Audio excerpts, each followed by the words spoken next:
Dan di sini saya ingin sedikit memberitahukan kepada ikhwah, di saat kami memberikan kajian-kajian soal jawab yang berjudul kadang-kadang membantah dan membantah, maka ada sebagian dari tulabatul ilm, maka mereka alergi kepada ucapan membantah ataupun mentarjih ataupun pendapat ini salah, pendapat ini yang benar.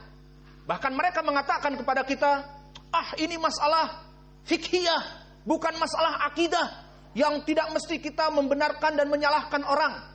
Ini ucapan yang salah, barakallahu fikum. Kita hanya sekedar menyebutkan membantah, ataupun ini adalah salah, yang rajih dan yang benar pendapat yang kedua. Ini perkara yang lazim, perkara yang harus menjelaskan permasalahan fikhiyah, ini yang sahih dan ini yang benar, ini yang bisa diamalkan dan ini yang rajihnya adalah sunnah dan ini yang marjuh bukan dari sunnah. Ini adalah perkara yang harus dijelaskan bagi mereka orang-orang yang mampu, seperti para ulama atau para bahithin, orang-orang yang diberikan kemudahan untuk membahas. Dan ini tentunya syaratnya dia mumpuni dari ilmu-ilmu seperti ilmu lughatil arabiyah tadi, dan ilmu hadis, dan ilmu usul fikih dan qawaidul fikhiyah dan yang lainnya. Maka di sini orang-orang yang alergi dari kalimat membantah, jangan terlalu keras. Kita katakan di saat kita membantah dari judul-judul permasalahan yang ada di YouTube ataupun di pelajaran kita, maka jelas permasalahan ini butuh kepada tarjih. Maka jika kita katakan ini yang rajih, ini yang benar, dan kita membantah ucapan yang mengatakan demikian dan demikian, maka permasalahan fikih seperti ini, inilah hakikatnya. Bukan terus kita menjadi alergi terhadap permasalahan fikih, jangan terlalu keras. Di sini bukan masalah-masalah mencela, mentabdi', menghizibkan, bukan. Yang benar kita katakan ini yang rajih, maka hadis ini membantah dari ucapan yang demikian. Seperti itu yang hak. Adapun yang tidak sesuai dengan kami, maka mereka adalah mubtadi', mereka dhalun mudil, dan mereka hizbi, dan mereka bahkan kafir. Ini dia baru yang salah.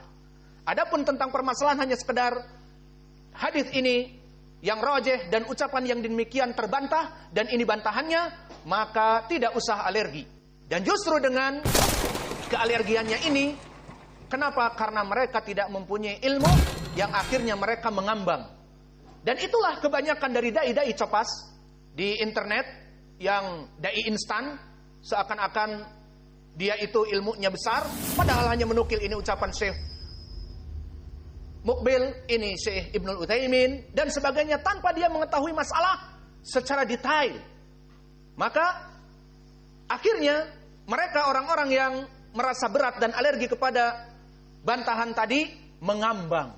Jangan dipermasalahkan masalah khilaf ini. Lalu bagaimana ibadahnya?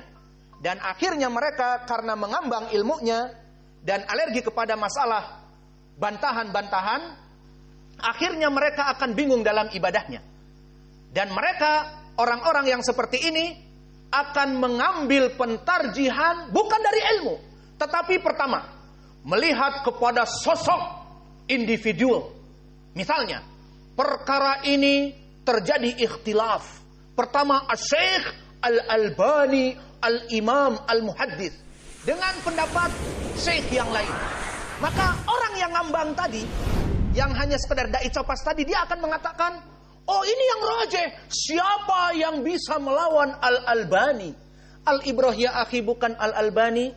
Kalau kita mau taklid kepada Al-A'immah, kita taklid kepada As-Salafus Saleh, kepada Abi Bakar, wa Umar, wa Uthman, wa Ali, yang sudah disebutkan mereka sebagai Khulafaur Rasyidin, yang sunnahnya juga diamalkan, seperti hadis Irbad ibn Sariyah, alaikum bisunnati wa sunnatil khulafaur rasyidin al-mahdiyyin, adu 'alaiha bin nawajid.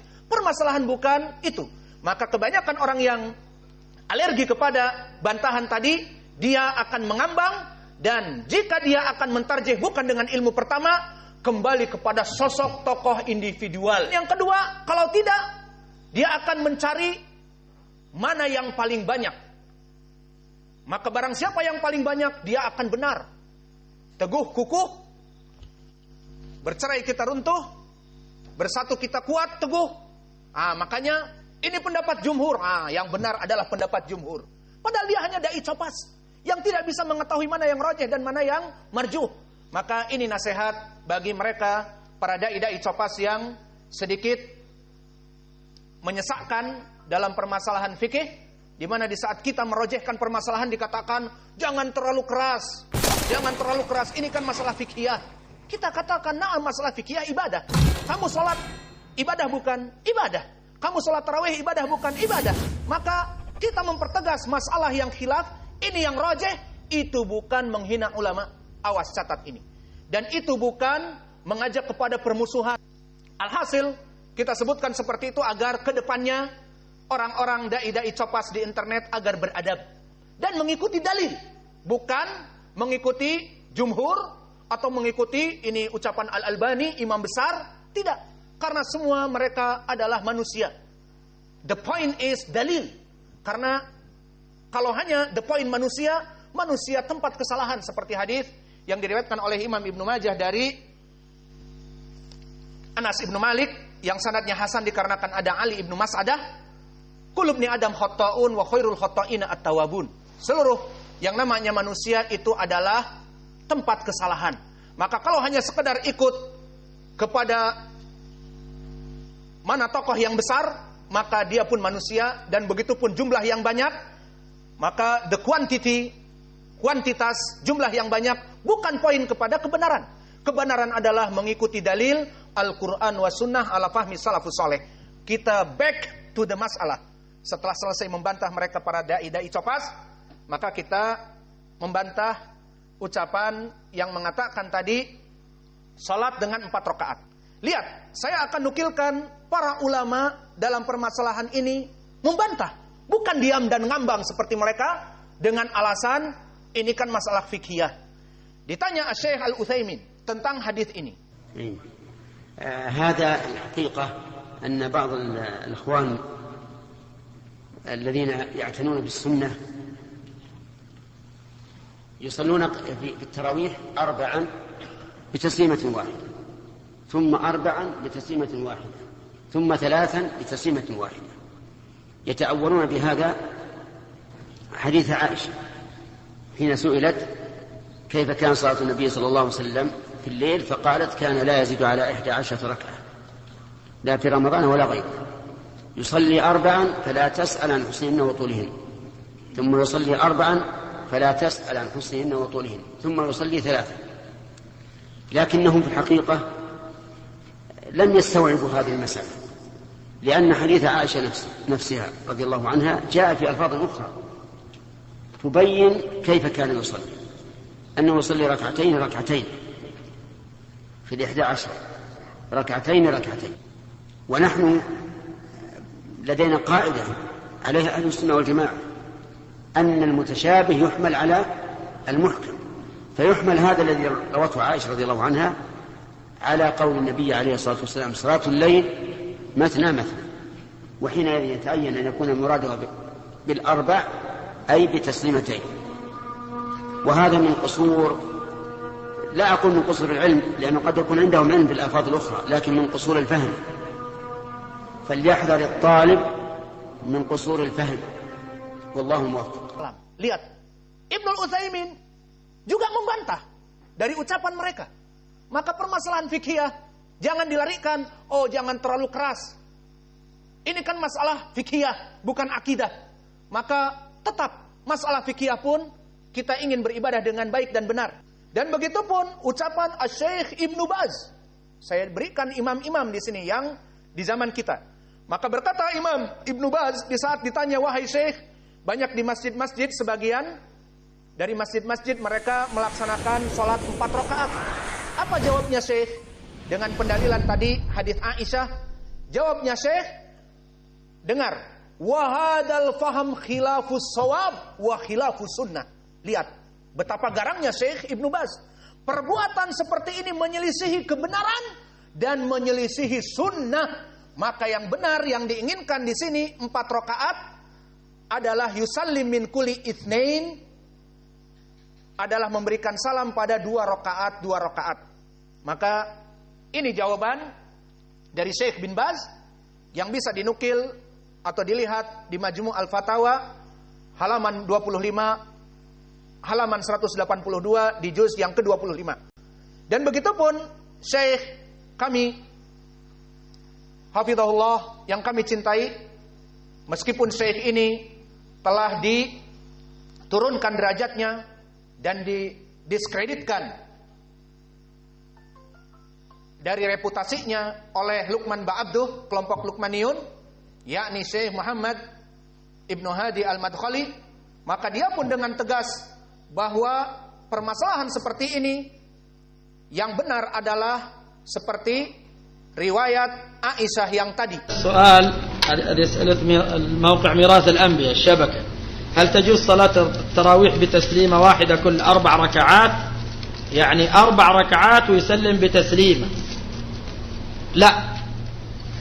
لا يصح ذلك، وإن كان قد حصل قبل ليلتين في المسجد النبوي ويحصل أحيانا، والحق أن الصلاة 4 ركعات بسلام واحد باطلة، وذلك لأن عائشة أم المؤمنين رضي الله تعالى عنها تقول: كان رسول الله صلى الله عليه وسلم لا يزيد في رمضان ولا في غيره على 11 ركعة، يصلي 4 فلا تسأل عن حسنهن وطولهن، ثم يصلي 4 فلا تسأل عن حسنهن وطولهن، ثم يوتر ب3. فقولها 4 لا تسأل عن حسنهن وطولهن ثم 4 لا تسأل عن حسنهن وطولهن، المراد الوصف لهذه ال4 الركعتين فالركعتين.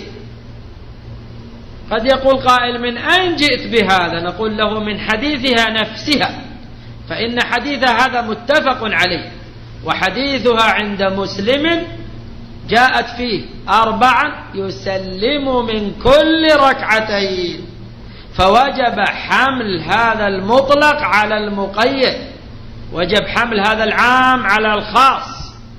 فحديث مسلم 4 تقول يصلي 4 لا تسأل عن حسنهن وطولهن، يسلم من كل ركعتين. فإذا كان يسلم من كل ركعتين فهو تفسير للحديث المطلق، فحينئذ لا بد من التسليم من كل ركعتين، وحينئذ فيتوافق مع حديث صلاة الليل مثنى مثنى، فعادت 4 على هذا الوصف، يسلم من كل 2، وعادت يسلم من كل 2 هي قولها مثنى، هي قوله صلى الله عليه وسلم: صلاة الليل والنهار مثنى مثنى، فلا بد أن يسلم من كل 2. Dan bahkan Syekh Muhammad mengatakan bahwa salat yang melaksanakan 4 rakaat langsung 1 salam maka tu'tabar batil. Ini adalah perkara yang batil. Maka lihat di sini, para masyayikh semuanya mentarjih. Maka kembali kepada permasalahan mereka para dai-dai copas yang merasa alergi kepada judul-judul kita di saat kita memberikan judul bantahan, membantah bla bla bla, maka ketahuilah bahwa permasalahan fikih juga adalah ibadah seperti permasalahan akidah. Maka kita mentarjih tapi dengan ilmu, bukan hanya sekedar dengan hawa nafsu. Maka ini yang bisa kita berikan. Wa naftafi ila huna wa jazakumullahu khaira wa barakallahu fi